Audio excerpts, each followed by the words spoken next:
Toastmaster Khalid, your number 2 speech. Congratulations. You're through that one and on to even bigger and even better things. Khalid had quite a daunting task here today. Not only did he have to do an annual speech, but he had PowerPoint and sound as well. And if you've read the latest Toastmaster magazine, there's an article there about adding sound to your presentation. So I would encourage you to go and read that.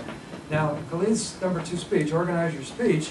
The speaker is to present a talk that is organized in a manner that leads the audience to a clearly defined goal. I believe you did that. The speech includes a beginning, a body, and a conclusion, major facts or ideas, appropriate support material, smooth transitions between the facts and ideas. No question in my mind that Khalid accomplished every one of those tasks that's outlined by the manual. So congratulations, I think that you did well by that. I have a little bit of an advantage here because Khalid was kind enough to give me a copy of the script. So I was able to follow along and see just how he was weaving the whole speech together. And he started off, he got our attention, and certainly this ominous music that came on with these slides of devastating proportion got our attention. I can't think of any more emphatic way to get our attention than what he did here today. So very good job with that. You got into the body of your speech. You let us know, you told us what you were going to tell us, you told us, and you told us what you were going to tell us.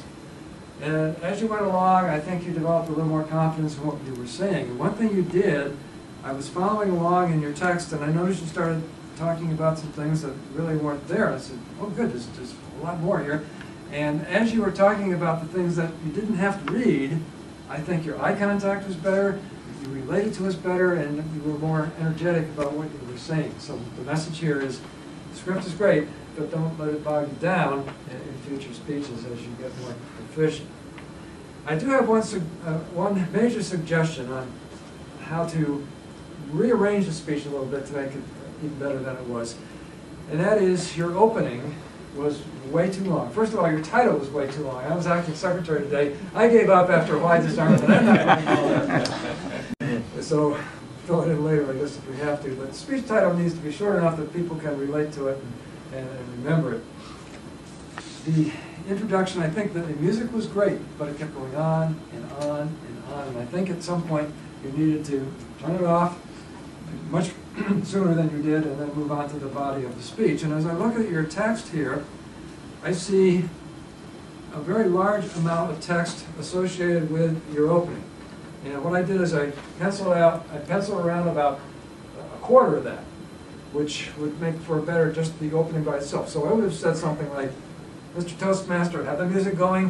The 1994 massacre in Rwanda, execution of men, women, and children because of ethnic tensions.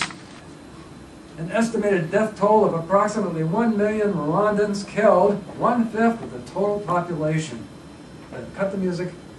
Mr. Toastmaster, this was a problem that we had that can be solved by what I'm going to propose today. See, there's your opening. Then a lot of the things that were in your opening that you wrote could have been in the body of the speech, and you'll see it when we get this back to you. So I think just with a little bit of restructuring, you would have made it more effective, because I think I was getting a little antsy with, you were 3 minutes into the speech almost, and the music was still going. You really weren't into the opening, but into the body. You need to get the opening out of the way in about 30 seconds, and so that would have done it. But you did an excellent job. You gave us a lot of food for thought, a lot of information, and certainly I learned some things that I didn't know about today. So congratulations, Mr. President.